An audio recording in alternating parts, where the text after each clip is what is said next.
Styx, Cornerstone. Just hit myself in the face there. But got the flip out cover. I'm not gonna take it out of sleeve because you guys have probably seen that before. But it's got a little thing that just slides out after it's flipped out. But great album. It Styx. Styx has never made a bad album either. And then Pieces of Eight. Same thing. It's a great Styx album. I think who was it? Was it? I could probably be really wrong here, but was it Jesse who said that he thought that it was like their wives or something like that? It was someone. Maybe it was someone else, but I think it was Jesse. And I got this album and I just thought of that and it made me laugh right away, so I bought it. This next album I listened from start to finish, and although it's not music, it's one of my favorite albums now, and it's George Carlin, Class Clown. You gotta love George Carlin. I regret that he's not with us anymore. I mean, one of the greatest, like, public speakers of our time, if not all time. Gotta love George Carlin. You guys, I've seen Lazarus talk about these guys before. I haven't been familiar with, but Saga. This is one of their mid-'80s albums. 85. And they're just a good prog band. I'm not too much into prog, but I mean, when it's poppy prog, I'll enjoy it a little bit. I'm still waiting for someone to make prog for impatient people. But the closest I can get to prog is really Rush or Genesis, but I still enjoy it. I never rule anything out. It's just not something I can listen to every day, but this was a great album. I love that. I'm going to have to get some of the earlier stuff. On this next one, I had no clue what it was. And I grabbed it, and I came home, and I looked at it a little more, and I looked it up, and I found out Ronnie Montrose, what was he doing in this band? But Gamma 1 for 50 cents with Ronnie Montrose, and the first song on it was Thunder and Lightning, and I would just describe it as, I don't even know, it had the voice effect from Mr. Roboto on it, and it from the start of the album to the end of the album, I was just sitting there with my jaw open, just not even doing anything, just staring at my record, like, how have I not heard of this band before? But again, why did we lose Ronnie Montrose before I appreciated him? It makes me mad. Oh. Pat Benatar. Great album. Crimes of Passion. It's got Hit Me With Your Best Shot on it. Probably her biggest song, if not Heartbreaker and Hell Is For Children are also her bigger ones. I actually like Heartbreaker the best. We covered that one time, side story, even though I'm already at 18 minutes. If you've gone this far, you can wait a little more. But if you left early, I won't judge you and I won't know. So, side story. My junior year in high school, me and a couple other people that play instruments talked to one of our history teachers to go on stage during the Battle of the Bands and play Heartbreaker. And she just agreed, and we assumed she could do it. Until we got on stage, she couldn't sing it. She knew the words, but she couldn't sing it at all. So it was hilarious. You're a heartbreaker. Don't judge me. You don't know me. This has actually been in my collection, but right now, I didn't know it was in this pile, so The Cars. I'm going to show you this to you. I'm still not sure if this is their first album or a greatest hits album, because that's how good it is. It's from start to finish. I don't know. All I know is it's a great album. Someone correct me. Leave a comment if it's their first album or their greatest hits album, because I don't know. But that snuck in there. Next up, And Justice for All by Metallica. There's been I didn't even realize it, but how much of a mix of music there's been in this pile. But it's all like 80s, either late 70s to early 90s and 80s stuff, if you notice. But great thrash album.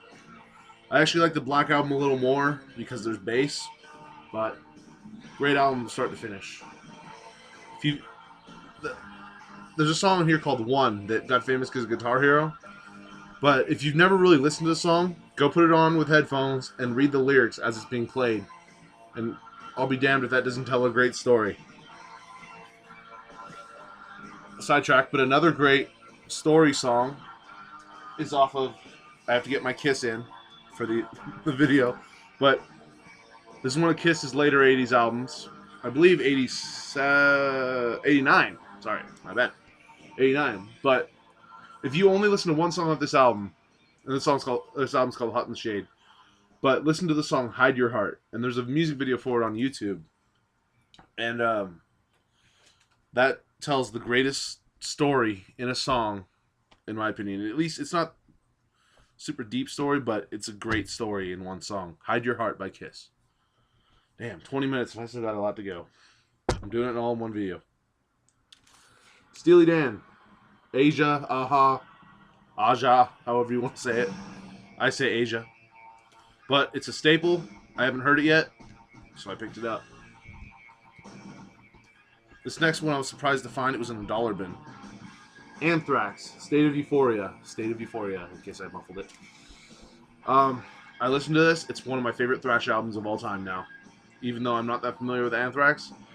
I heard a few albums, and I've heard a ton of Metallica, a ton of Megadeth, Slayer, several different bands I can't even remember now because they're just so underrated. Even, I know they're underrated, and I still can't remember their names. But great album. Joey Belladonna, I believe his name. Belladonna's right. I don't know about Joey, but I'm just gonna assume that's right. Great vocals.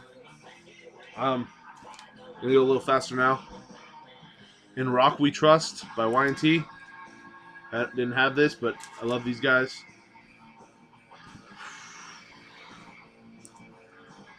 Tarkus by Emerson, Lake and Palmer. Ooh, I'm going to take this out of the sleeve just to show you guys. But the album Tarkus, it's not really a concept album, but the first... There's parts of it. But as you can see, it's an armadillo tank. And on the inside cover, it tells a little story about it comes out of an egg in a volcano and it starts traveling and it defeats this pterodactyl jet thing. And then comes over here and it battles this like cricket missile thing. And then it, I don't remember what that thing's called, but it battles that and it loses. And you see at the end, it's floating down the river. I don't know if you can see it, but it's crying blood at the end. And for 70s, how early this was, and they're not metal, but that's such a metal cover. And my favorite song title, his name is Tarkus. There's a song at the end called Aqua Tarkus. Check out this album. It's great. Alright, I gotta stop doing that. This next band, underrated as anything. Michael Schenker. I don't believe he was on this album though. Nope, it was Paul Chapman. But UFO Mechanics. Great album, great band. Michael Schenker was with them for a while. Go listen to them. Michael Schenker is one of the most underrated guitarists of all time, and look how many people he's influenced. Whitesnake album I didn't have. Slide It In. Great album. Great hard rock. You can call them hair metal if you want, but they're a rock band. This next one I got sealed for $5, but I opened it because I don't buy stuff to put it on the wall unless I get 2 copies, and then I'll do that. But I got this to listen to. Beast from the East by Dokken. It's a live album. Not colored vinyl or anything, but it's great. One of the things I like about buying 80s vinyl new is I wasn't alive for that, so whenever I get an album new, and I grew up listening to Kiss and all that, so I had all the Kiss vinyl, and I'm always expecting there to be a ton of inserts in it, and I'm always disappointed when there's not, because it's new, so it's like buying it new. But, yeah. I think that was... One second. Yeah, I thought it was skipping, but it wasn't. Heart. It's one of their 80s albums. And if you like 80s metal or rock, and you haven't checked out this album or any 80s Heart, shame on you. Don't judge them. If Looks Could Kill, which is the first song of this album, And if you feel like it, exit my video now and it'll be worth it. Just stop listening to my video and go look up the song If Looks Could Kill by Heart. And it's one of the best vocal songs I've ever heard. She gets so high, she has such a powerful voice, and I wouldn't even mind. Just go look up the song. But I still have more, so if you don't want to. Rhett Forrester. This guy was a singer for Riot for a while, and this is his one of his solo albums. I think he had 2 or 3. But he actually left us too soon. I think he was only like 31 in the early 90s. And he was refusing to give up his car when it was getting carjacked. I'm going to flip this vinyl real fast. And the guy shot him. And they never found out who did it. So, great voice. The first song sounds exactly like Dokken. Like, if they didn't just copy and paste George Lynch's guitar onto that song. I don't know. Frank Zappa, Apostrophe. I've been looking for 2 Frank Zappa albums. Apostrophe and Overnight Sensation. I found this for a good deal, and this is a legendary album. If you haven't heard this, you need to go hear it. I know I've said that about every album I ever show, but I'm not even going to comment. Genesis. I've always liked Genesis more without Peter Gabriel. Maybe it's just because they were less proggy, but I don't know. So this album is called And Then There Were Three. And it's the classic lineup I like. Not much to say about it otherwise. I haven't heard it yet. But I'm just assuming I'm going to love it because it's Genesis. So I'm not going to talk about it like I've heard it. I haven't. But there it is. 2 more. Queen Live Killers. This is an amazing concert from start to finish.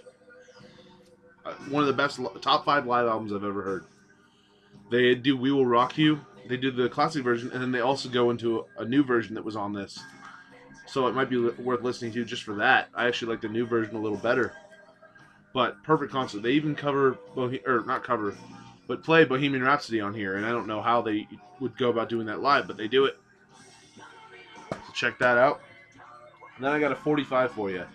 I'm a big Winger fan. People don't like Winger so much because of Beavis and Butthead. But, Winger 45, Madeleine, however you say it, with a Higher and Higher on it. Found that, and I don't have any Winger because I can't find it. Apparently everybody hates Winger, so what'd they do with all their Winger? If either nobody bought them, or you had it, and you sold it because you don't like them anymore. Or if you sold it, where is it? So I can't find it. Getting up here on 30 minutes. If you followed me this whole way, thank you. If you ever put out a 30-minute video, I'll return the favor. In fact, if you put out 2 30-minute videos, I'll return the favor twice. The last thing I want to show, I'm going to use all 30 minutes, is a book recommendation. Ace Frehley, No Regrets. If you're a Kiss fan, you'll love this. If you're not a Kiss fan, you'll still enjoy it. It tells a great story about what he had to go through. He was in gang when he was young. He just talks about his whole life and where he got to the point when he was. It's not so much about Kiss. It's more about just what he was going through all the way up to the point when he left Kiss and how his solo career went and all the issues he was going through. There's a little picture section on the inside. You can see some early pictures of Ace Frehley. And it's just a really good read if you're into rock music. And I believe that's it. Oh, I'm going to show one last thing just because. I got this the other day for $0.25. It's a cassette of Wayne's World. And I love cassettes. They're music on the go before an iPad or an iPod took up this whole space. This was one album back then. And now that's an iPod. Yeah. Anyway, that's my whole video. Thanks for staying with me, guys. If you want to comment, tell me anything. Tell me how much you hate my videos. Tell me how much you like my videos. Tell me to watch one of your videos. I will. I may not have been here, but I've been watching every one of your videos. So, that's it.